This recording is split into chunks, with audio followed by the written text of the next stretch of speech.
I think all is here, it's coming here. Walter, you behave yourself in the back seat.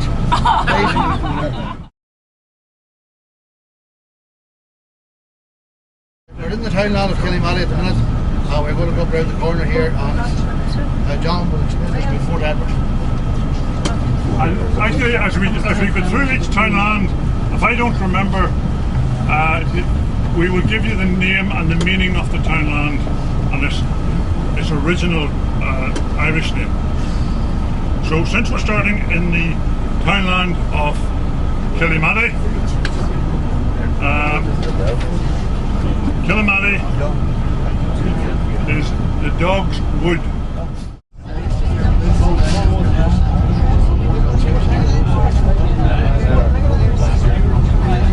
This section here along the left hand side all relates to the history of Fort Edward. I just wanted, it's a bit of a look over the shoulder for you because the hedge is quite high and hard to see. This building over your right shoulder in the distance is all that remains of what I believe to have been the main military function of what Fort Edward was. Now when we get down outside the house that is Fort Edward, I'll do more of a talk.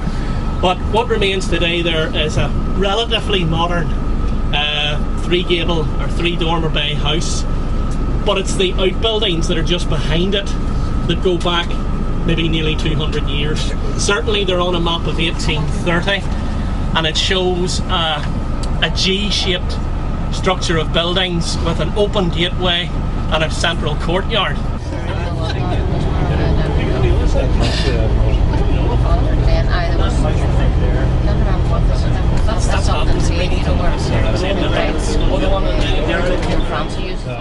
November 1969, there was about 6 inches of rain fell one night, and this whole area was all flooded right way up. The main road was flooded from Cabra Hill to Quinns Corner. The pub, Barton's, the Orioles of Killymallee were nearly flooded, and there was a major daily scheme done in 1970, and the quarries for Bennett's Mill and this mill here were both taken off. And we don't know much about the history of this one here, but we're looking into it, and if anybody knows anything, write it down or let us know, we'll try and put it down. That meadow, that in fact is the first football ground of the local GAA club. If you see the field, the meadow there, at the bend of the river on the right hand side, in 1937 that land was rented. And they started playing football in there in an organised fashion. That was the first time that was played in this particular area.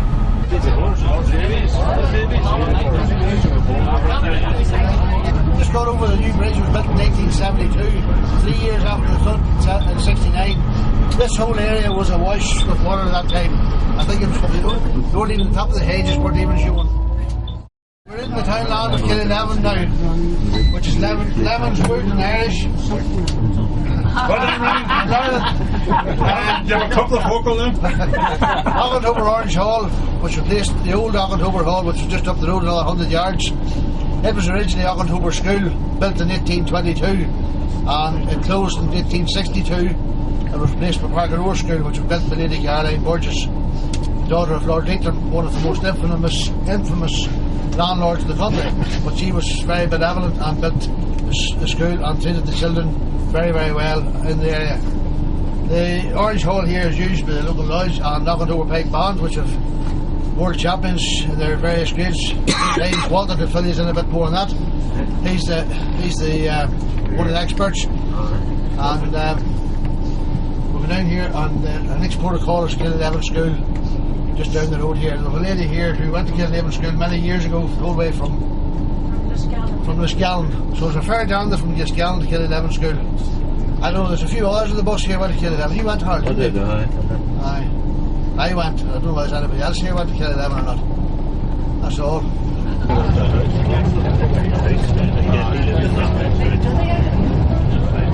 On the 26th of April 1827, there was a man named Thomas McCrory was murdered in the townland of Enniscorn.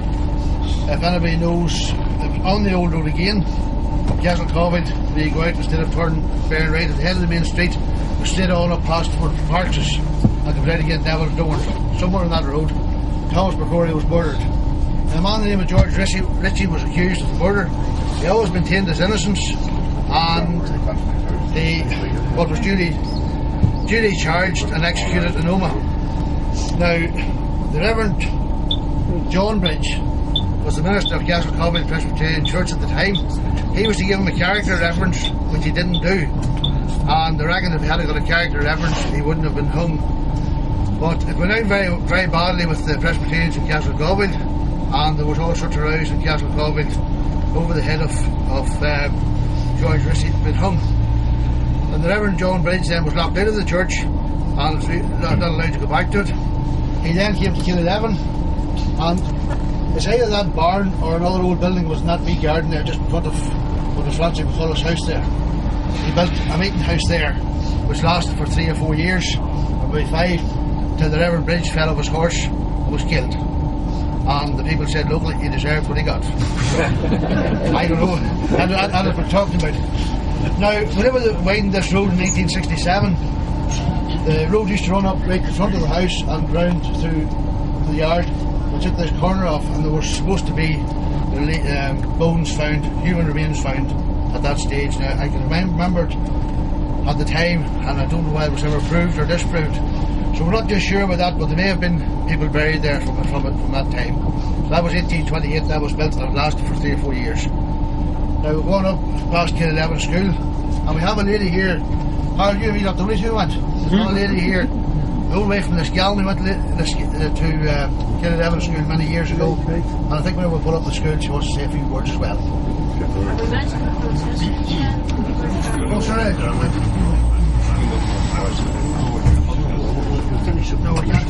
Also, ladies and gentlemen, before we move on, we'll go up this road, take the first turn to the right, you're into the townland of Terrenew, and round to the far side of it there was a Franciscan friary many years ago. It wasn't a grand monastery, it was a small collection of buildings occupied by the monks, who had a long association with the parish here, and through Donaghmore in particular, obviously, and I think provided some of the priests for Donaghmore parish as well towards the end of their tenure.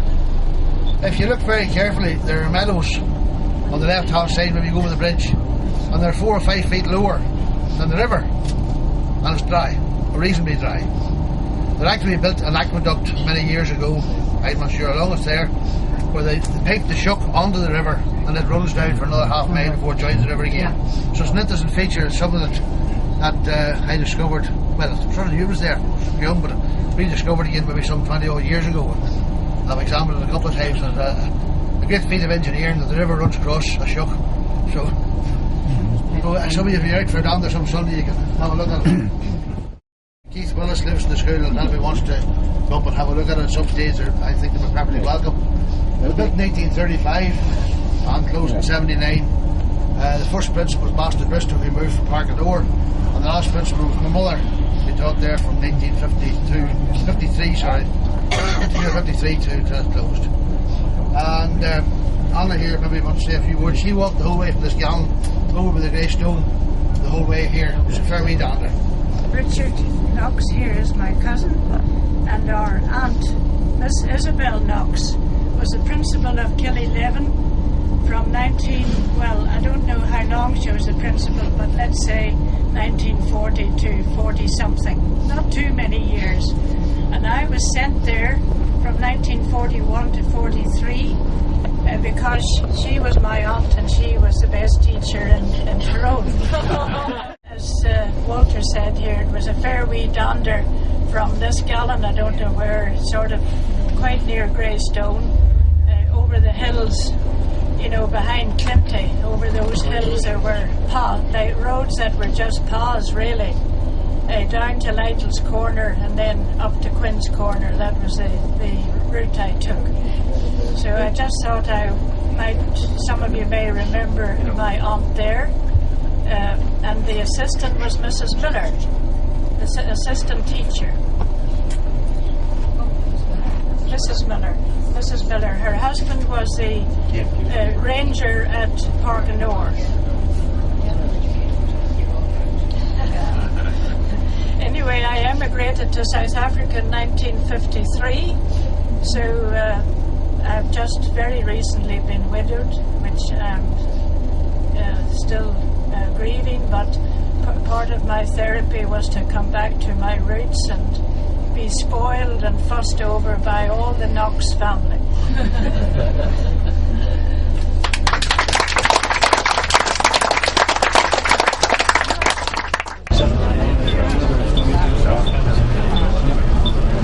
That's part of the old building there. I never was in around it, but those are the old buildings. Many dating back a couple of hundred years and more. A lot of them. It was later used as a sawmill then. Later years. It was originally a corn mine. And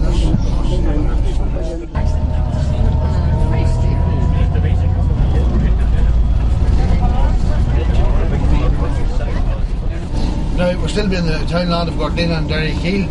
On the original 1609 map, Gortlina and Derrykeel were two separate townlands divided by the river, but the two have been joined together over the years for some reason.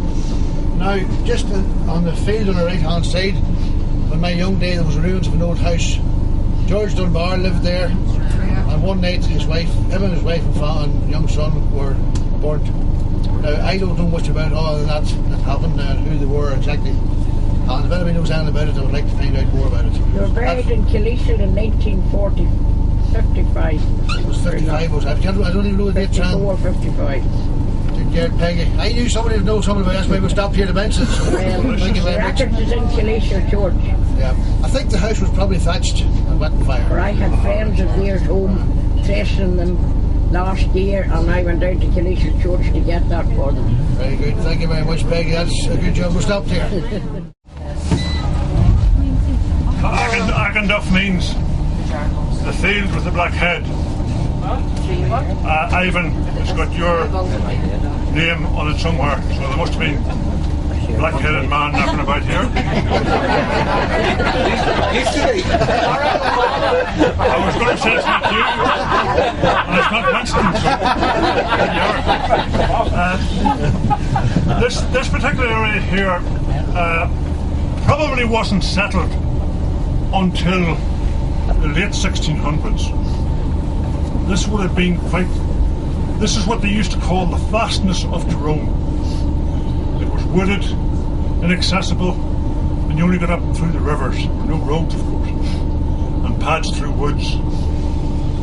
So, one of the reasons why O'Neill was so successful in maintaining control in this neck of the woods and over to Ruthlane here on our left and all around over as far as Carntale and so on and so forth was very simple. It was so hard to get into and out of, and keeping your north, south, east and west in mind. So it was hard work. So you can imagine the landscape without the fields, without roads, without the houses, with lots and lots of trees and scrubs. And that's basically the sort of landscape all the way through to Alplushen that would have been here, say 300-400 years ago. Largely unpopulated. It was only in the 1750 to 1800 period when the linen industry provided so much income even for the poorest cotter farmer that people were able to invest in leases for land, and the pressure for land grew to such an extent that the poorer people who were descendants of the original natives of the area moved, if you like, to this upper part of the parish of Killishall. And they did that more for economic reasons than anything else, because they couldn't afford the rents in the more prosperous areas of the Scottish tenants could do, because they were better versed in farming techniques than the native Irish were. Now, there's all sorts of conspiracy theories about what have you, but basically the landlord called the shots. And where you went where he said, and it didn't matter whether you were a Presbyterian or a Roman Catholic or Church of Ireland, you went where he said, and if you didn't, it was out of the high road. But we were actually lucky in this area. The landlords were quite benevolent. That's the Burgesses. Berner had a tougher name, but Burgess and his agent, the Crossleys, they actually had the interests, a lot of the time, in the interests of the tenant at heart. But you can see how difficult it would have been in this sort of wilderness. without fields or houses and what have you to put down roots. So we'll move on over to Auchnagar.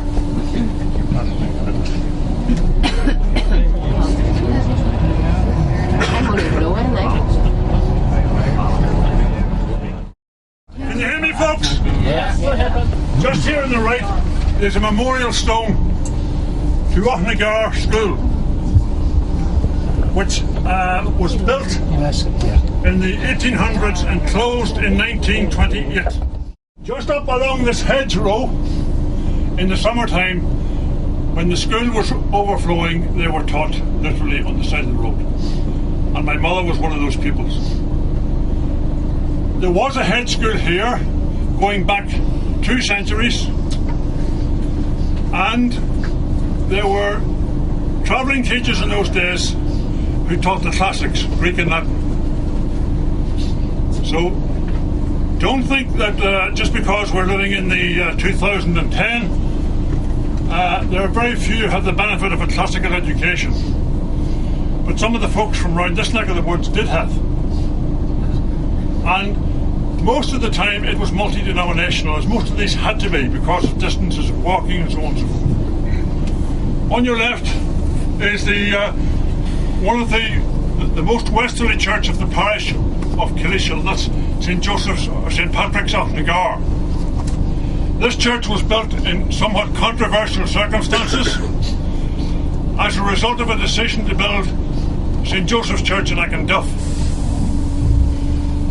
The reason why there was controversy, you want to move on down just to the church, please? The reason for the controversy was that the people in the west of the parish felt that their needs were not being taken into account. So after the decision was made to build the church in Akinduff where it now is, now Akinduff is literally on the other side of that hill that I'm pointing at right now, and going this way you have the townlands of Cranlum, Altalushan and Balnahay. That's further west. So they were going to have to toil all the way from there to Akinduff, and they said no, we're not doing that. So they formed a committee. One of the main men was in it, lived in the house in front of the church. His name was O'Brien.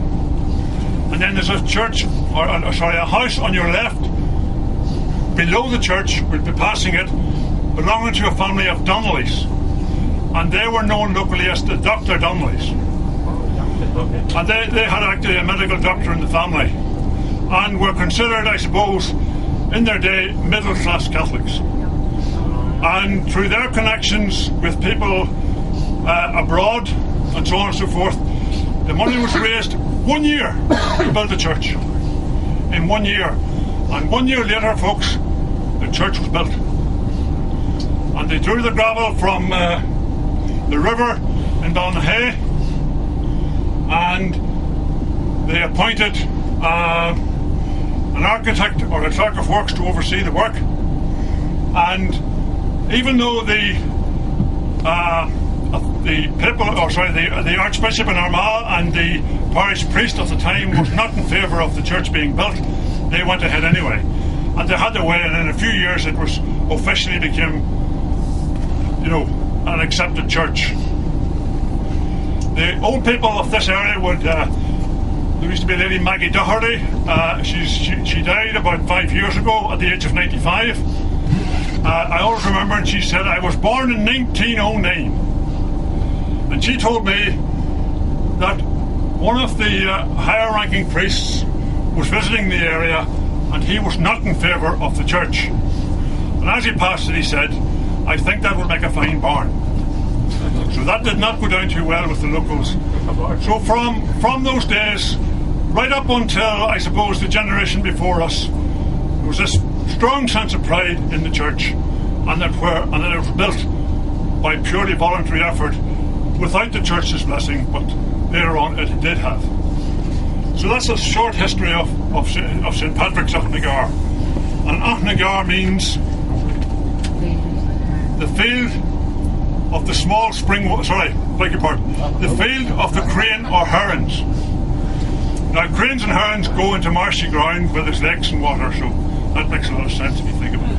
A few years years ago, Breach, who's on the bus on Eileen, Bernadette Grimes and myself organised this book here, and many of the past pupils of Cranlum School contributed their articles to it. And it gave us a great idea of how education went from the earlier times when the school opened in 1928 and closed in 1968. 40 years later then this book was done. Cranlum is the highest hill in the parish of Killesha, being 911 feet high. And just a couple of interesting facts. The roll book was carried from Ahnagar School to Cranlum by Breach Stewart, by Peter Kerr, who's Breach his father. Again, there was a high population in these areas, just as for the chapel, and this school here in Cranlum had the highest percentage of pupils from the other two in the parish, Killesha and Tully Island. And just some things, this book here can be read on, there's a website, Cranlum, www, you'll find it, if anybody wants to read it, for it's not in print, but it gives a breakdown, and you can gather the difference in the education over the number of years that it was going. In the early years, you can get what Brendan said, coming from the old school in Ahnagar, that very much emphasis on education. It was a school where both Protestant and Catholic went to from the area. And then when Ballynahay, the school opened some years later, Ballynahay pupils transferred to it. If you look to your right, folks, and the furthest peak to your right is known locally as the Rabbit Burrow. And this whole area would probably not have been settled, I suppose, really until the late 1700s. The funny thing about it is, if you actually look at the names of the people who actually lived here in the early 1800s, their names are actually synonymous with East Tyrone, or what people call the Low Country. And I've been doing some family research recently, and two of my ancestors, my mother was born over on one of those hills there. She was born on that hill over there. That hill over there is right. And she often used to recite the story of a guy who was taken up in Dungannon for cruelty to animals. Because he'd taken land somewhere around Pomeroy on this sort of landscape, and of course he hadn't the money to feed them because he was an alcoholic. He was such an alcoholic, actually, he had a very bright red nose, and the locals called him the Sacred Heart Lump. Get the idea. And he was brought to court, and the judge says to him, Mr. Kelly, he says, my God, he says, you have these animals standing, he says, in clobber to their knees. He says, and not a bite to feed them. He says, I know, Your Honour, but look at the view they had.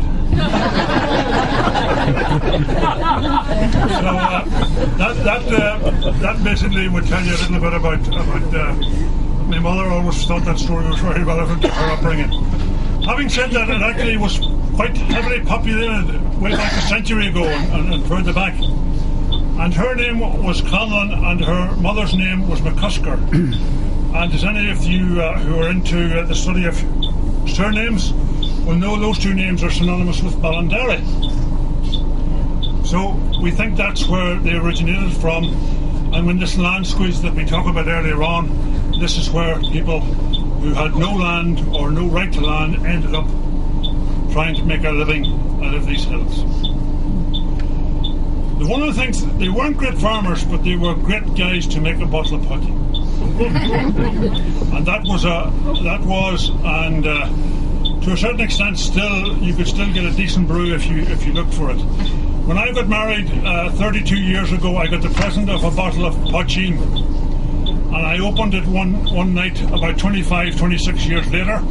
I had three very eminent gentlemen of the area in the house who were all, shall we say, educated palates.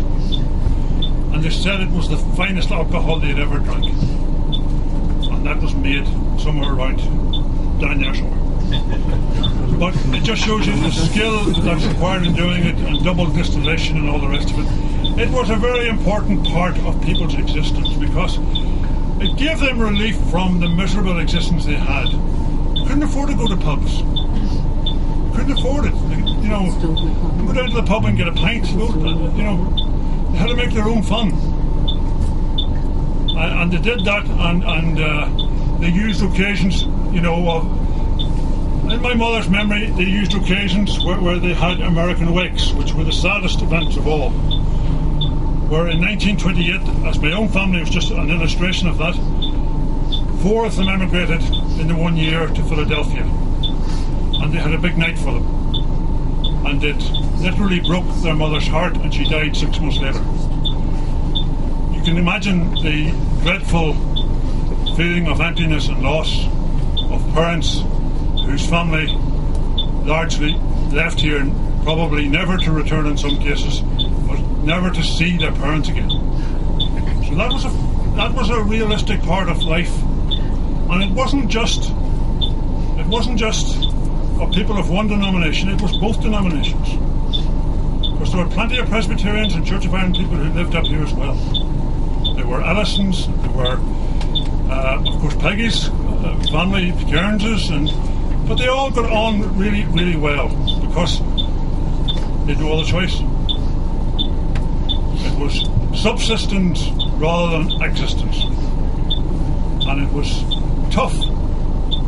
And you know, it's a lovely place to look at now, even through on a miserable day here on a wet summer's day. But there's a lot of pain and heartache in little homesteads in those hills.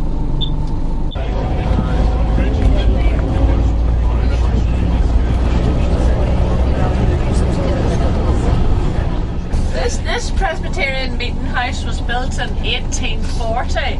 They had their own ministers up until 1973 when they amalgamated with Ballygolly Presbyterian Church.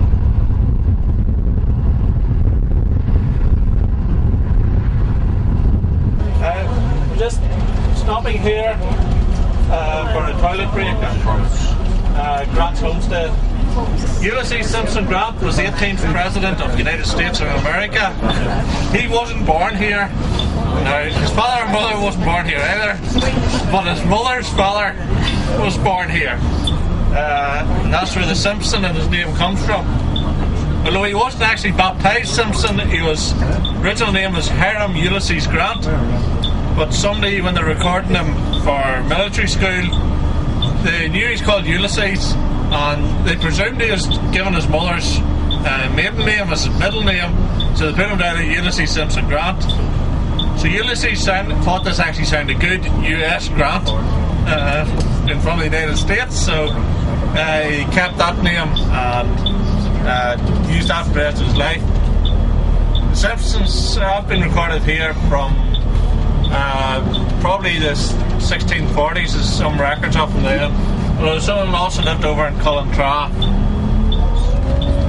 Ulysses Grant, although he's a president, he's best known as a general during the Civil War, probably the best known of the Northern generals. Interestingly, the best known of the Southern generals was Stonewall Jackson, whose ancestors came from the Burgess, not that far away from us either.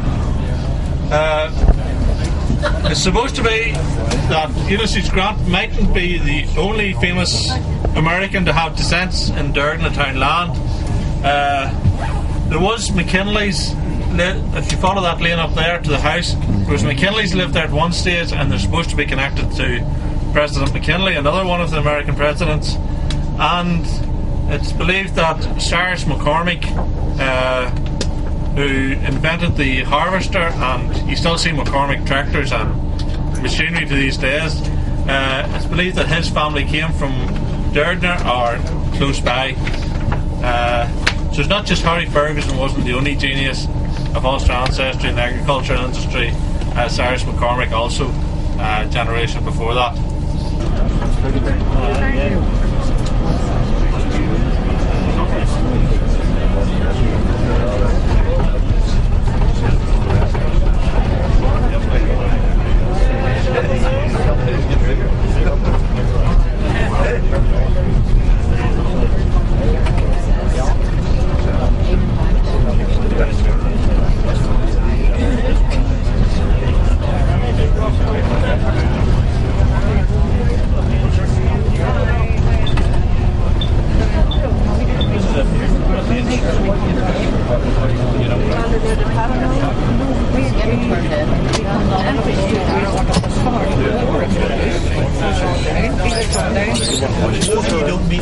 My name's Cathal Cassidy, and we're going to visit Kaleesiel Glebe. And Glebe is a clergyman's residence and lands, the lands that are combined. That's the meaning of the word glebe. And in the earliest deeds, the property is referred to as glebe, Kaleesiel Glebe, and the rectory is a later term for the house. Now, Kaleesiel Glebe was built in 1805 by the Reverend Daniel Kelly in 1805, who was the rector of Kaleesiel. And it was 1805, that means it's a late Georgian or Regency house. A lot of the earlier Church of Ireland glebes were built in the 1760s on, which would be an earlier style.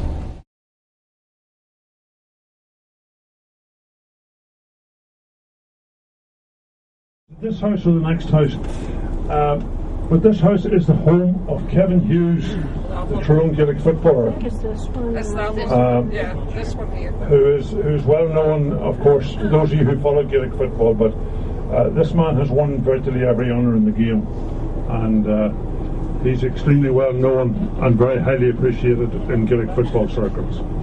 Autographs, Brandon! Autographs!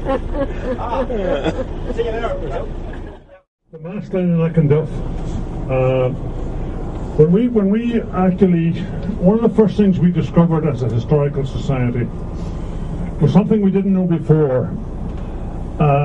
One of the members discovered an 1834 OS map, which was carried out, an ordnance survey carried out by the British Army at the time, carried out by military engineers. So their job was to go around the countryside and find places of importance, and they marked here as one of them. And on that map, just up that little lane, was a church we never knew about, a Catholic church that we didn't know about. We suspect it probably was a wooden construction, because there's no trace whatever of it today. But it overlooked, prior to that, where people worshipped in the open air. The open air worship isn't something that's exclusive to the Catholic congregation of this area. Presbyterians did exactly the same before the congregations decided to build meeting houses and mass houses. So no one has the exclusive ownership, if you like, of open air worship.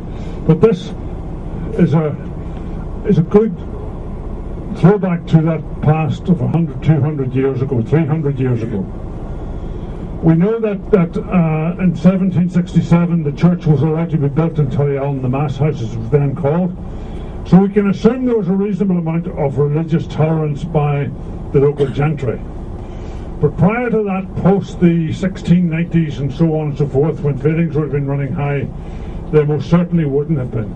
And those would have been what now we call the penal days, and all the excesses of that time that went with it. So this is a relic of that time where people had to worship in the open air. So we'll go down and just have a quick look at it. There is an altar which was built in 1952 or 3.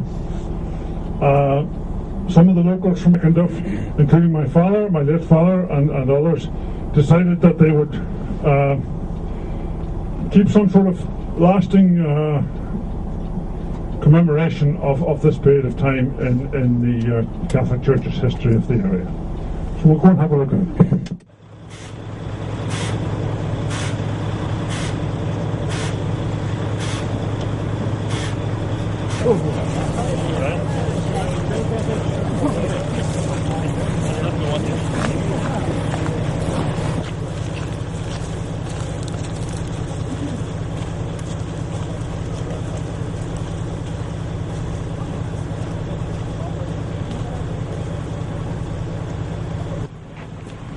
Can you all hear me okay? Aye. The wall behind where Eileen's filming, this is the site of the altar that people would have used. In those days, the priest would have had his back to the congregation. But you can see, just imagine, this would have held probably 300-400 people, no problem. And when these trees are recently weren't always, it wasn't always a tree like this. So people were actually sitting up on the banks, all the way up on both sides.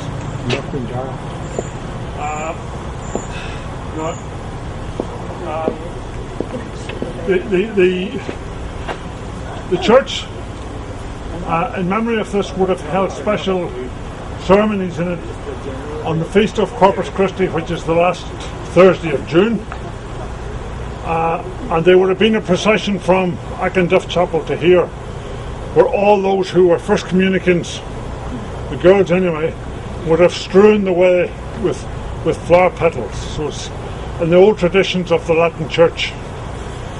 And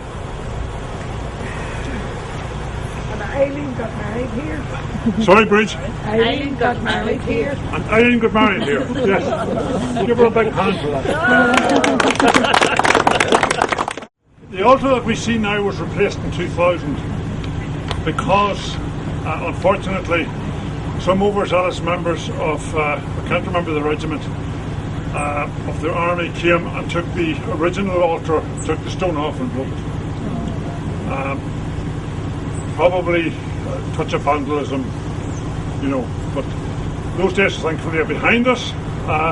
So this was rebuilt by a Dundalk-based sculptor in 2000 and reopened in the millennium, and we had a recreation of a mast-end scene, which about 500 people attended on the first Sunday of September 2000.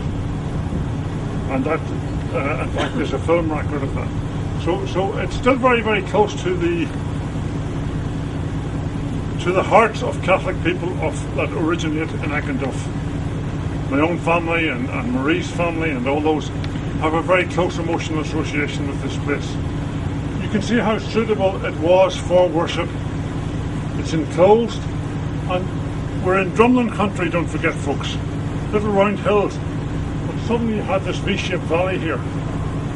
And it was a great point for seclusion in the days when it was illegal to actually publicly worship in the Catholic tradition, as it was in the Presbyterian tradition as well.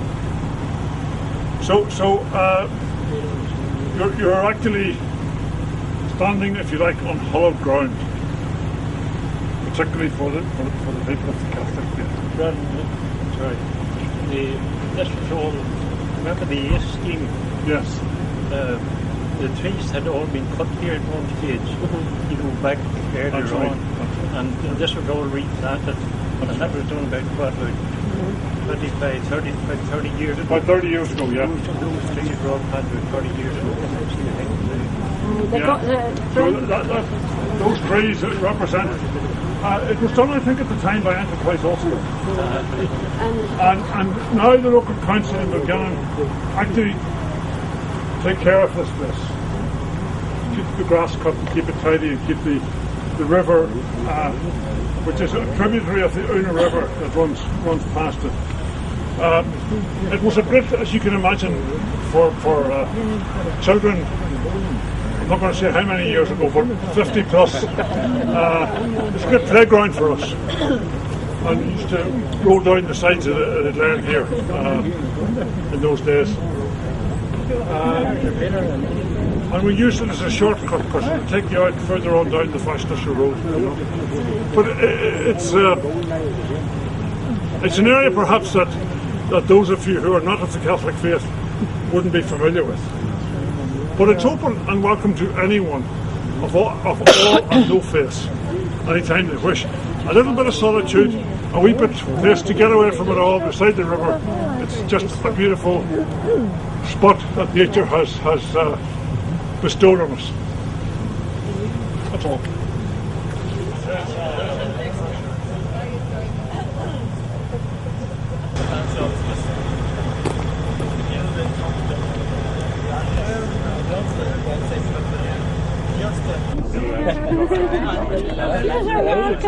Okay, darling.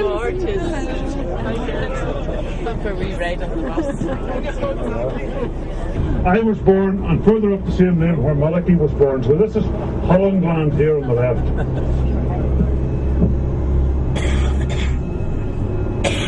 When we were doing some family history back in 1832, there were 11 Holland families in this townland. 11.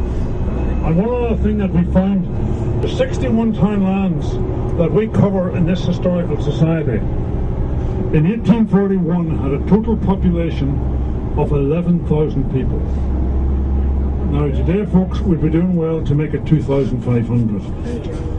So that gives you some idea of the depopulation that's taken place in rural Tyrone.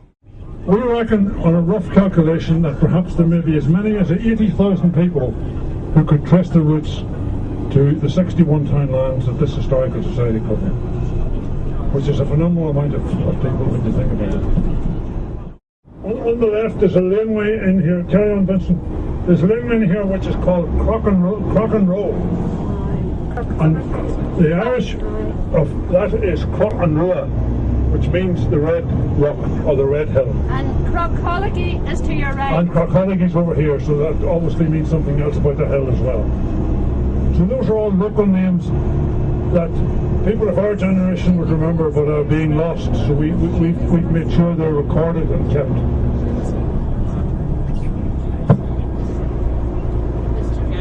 So look in the distance, way in the distance, those blue mountains in front of us and slightly to the left are the Mourne Mountains. And the ones in the centre is Slieve Gullion in South Armagh. Now we're quite high up here, you know, and actually if you look back over your right shoulders, you will see the new bypass. You see the traffic on it over there? So you're now looking down actually on the area of Killishall and Ackendorf. That's basically what you're looking at. And Clonelly's away in the distance.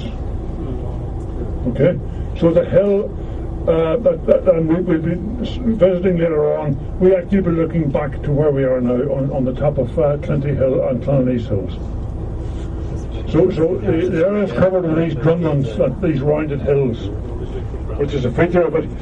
And the reason I took you up here was just to let you see the view, because it's quite spectacular. Because over behind us here is North Monaghan. So you actually have, you can see 3 counties plus Tyrone from here. So it's quite a view.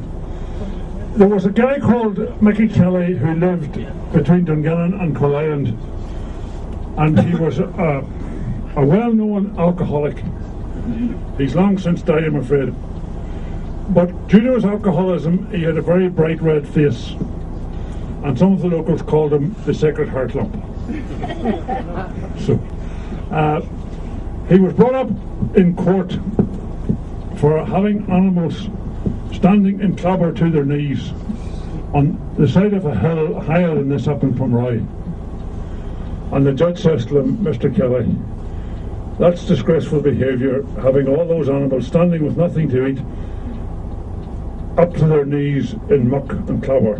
What have you to say for yourself?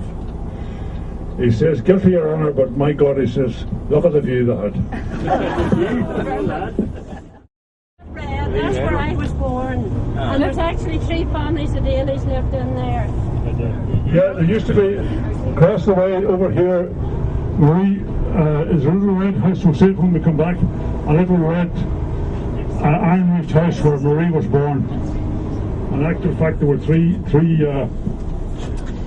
families lived in that lane. Is there anyone living in it now? No. No, nobody. The man John Finlay, as you probably all know, many of your family at some stage may have worked for the company. He provided employment on a constant basis from the early 60s right through to the millennium. A very important industrialist, a very noted inventor, a man who had no formal education but had probably an IQ that most of us could only dream about. Because I'm reliably informed that when he looked at a machine, he had an ability to almost photograph it in his mind and then proceed to rebuild it. A unique talent, a most unique talent. But John Finlay and all the people that work for him are responsible for all the big employers in the area in the engineering business that are now known as Sandvik and Terex and so on. And he's a very, very important key player in life 50 to 60 odd years ago. This was where he originally settled just after the war. We're coming up to Lisferty School on the left, and just before we talk about the school, in May of 1945, just a couple of days, actually the 1st of July, a few weeks after the Second World War had ended, an American plane flew across this area as people were coming from worship at Clonanese Presbyterian Church. I'll let Richard take up the story.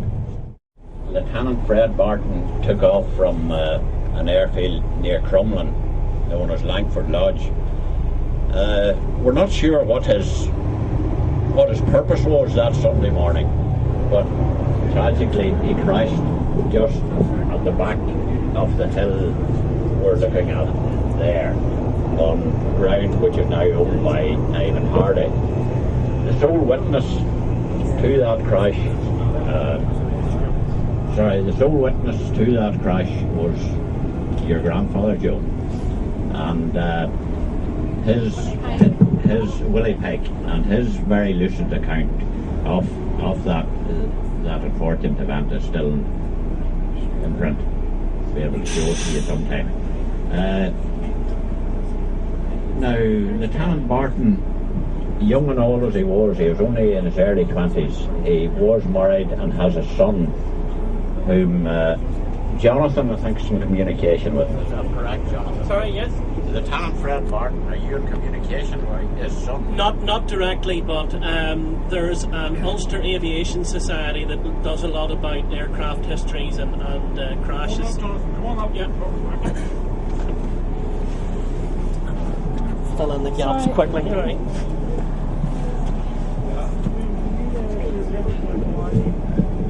Well, we've been in contact with the Ulster Aviation Society, and one of their members, gentleman Lindsay, is hoping to actually carry out an investigation of the site once he gets permission from the Department of Defence, which you still need to do for any air crashes involving military aircraft. We don't know the details of what happened that day as to why Fred was out flying here, but he was a very experienced pilot, even though he was only in his 20s. We're talking about a young man who had flew the requisite number of missions for a US bomber pilot over Germany. I don't know if any of you ever seen the film Memphis Belle, with Harry Connick Jr. I think was the lead role in it.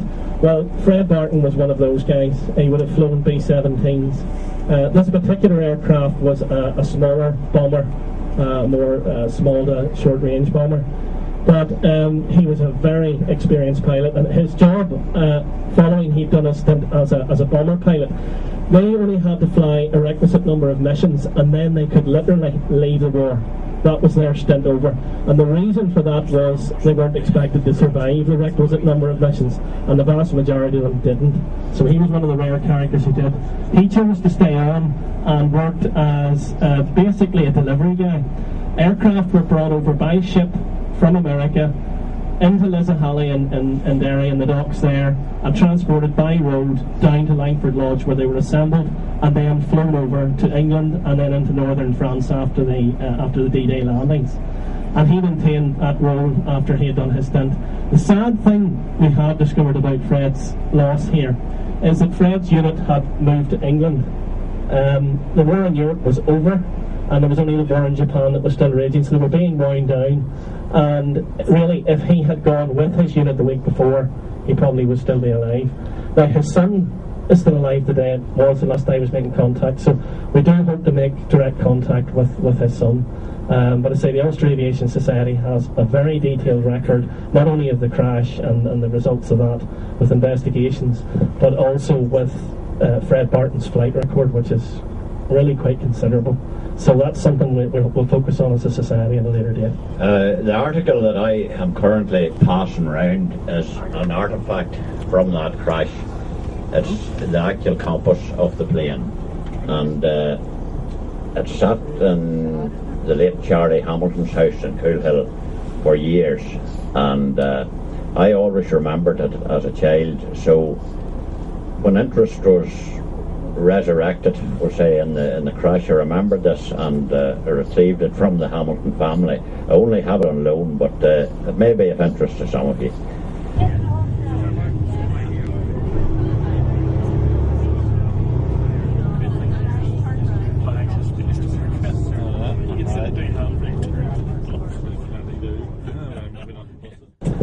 Upper Tyrone-East Presbyterian Church was built in 1788 by the Reverend Bridge, and if you look up on the left hand side, we'll go by the entrance later and I'll tell you another story when we get up there, but you can just see the sheds up there where the manse was at that stage.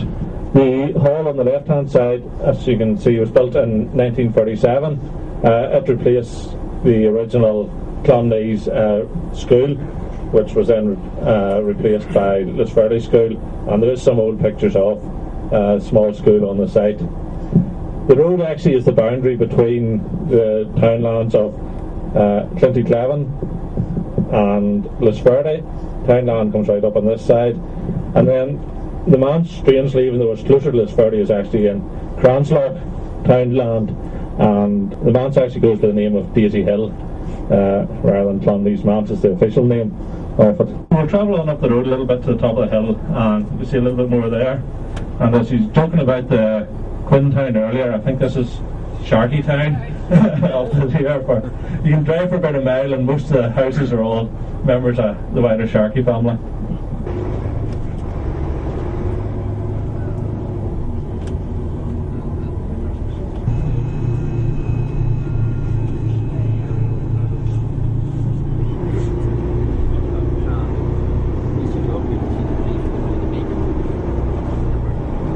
If you look out the right hand side, you can actually see the meadows where the plane crash was. You can see the farm buildings there, the McCommon's house, and then up right on see Durden on top of the hill, and the plane came flying out over them.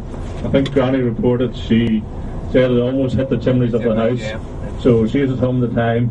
So the plane was coming over the top of Durden, and McCommon said the same thing, it almost hit the chimneys of their house. I presume was trying to make for the big meadows, maybe thought he could land there, but unfortunately he landed in the bottom of the meadows and then hit the hill, the ridge of that hill there on the far side. That hill has got the nickname of Bunker's Hill, and it's marked in the map as such.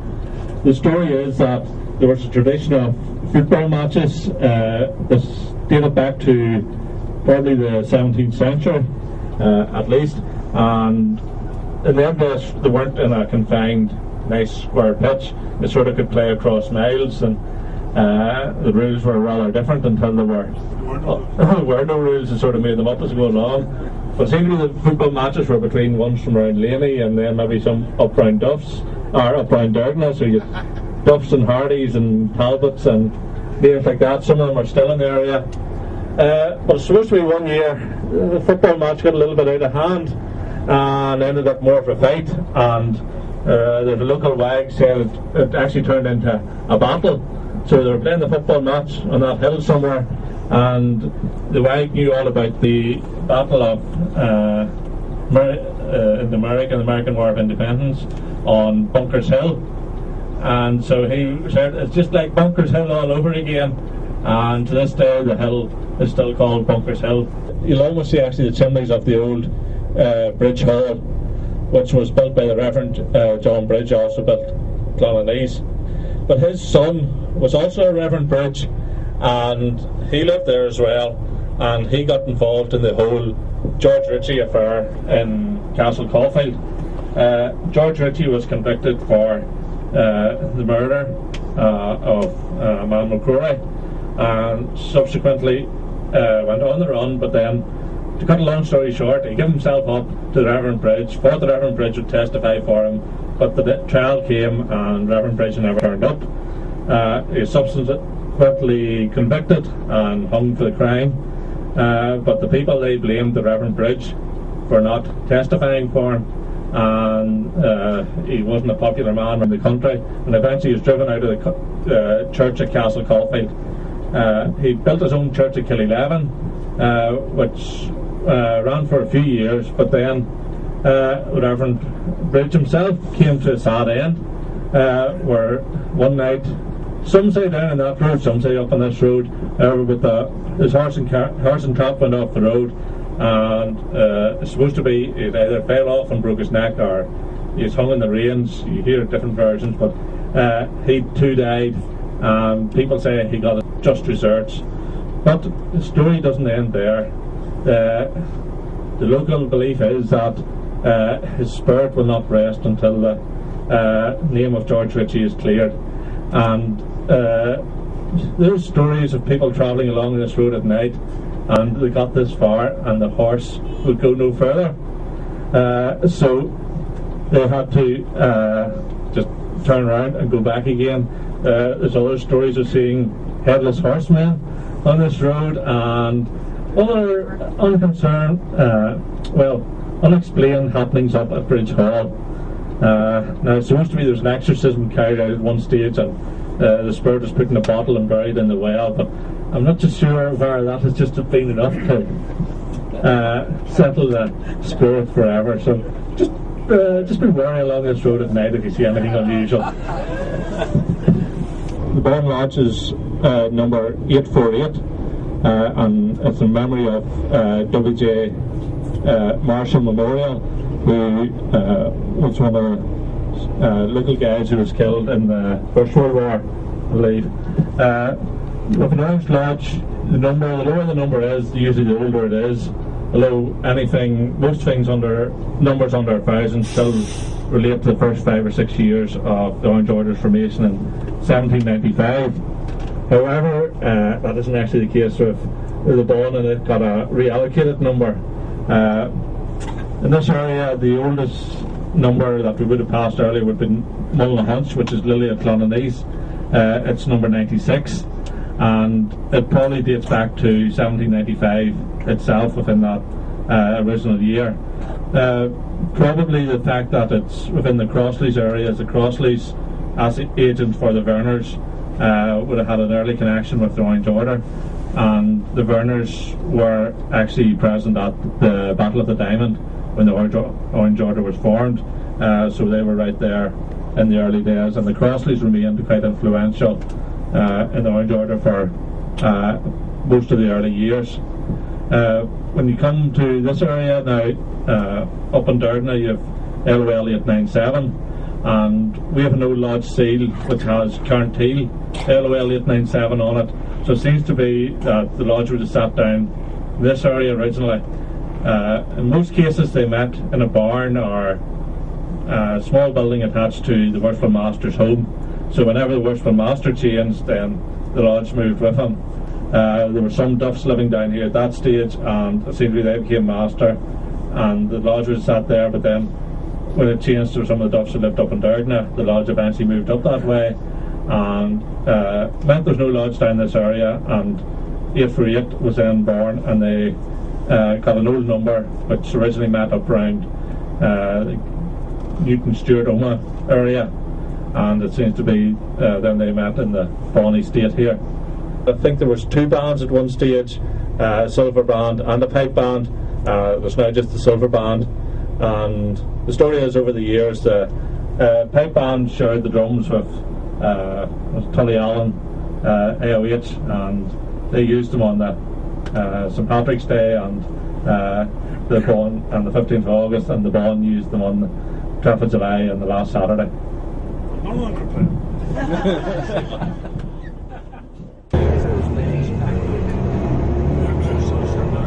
Nobody says only 150.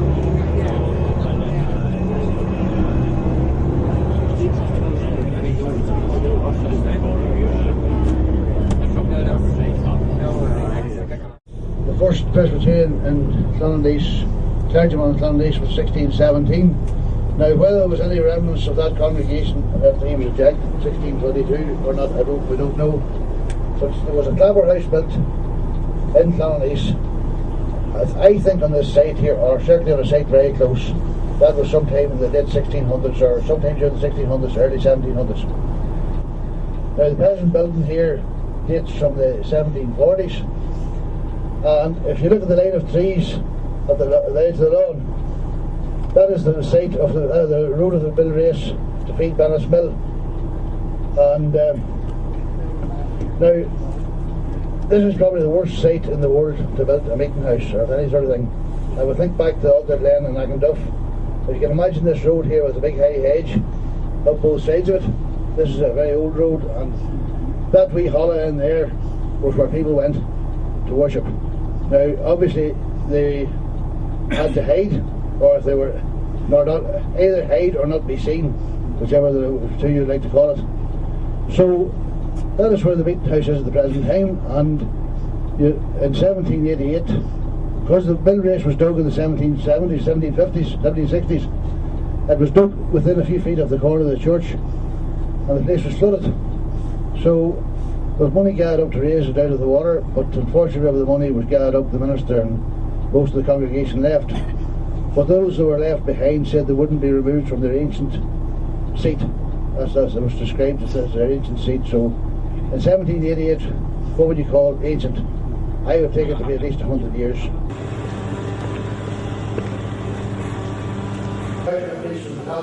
And the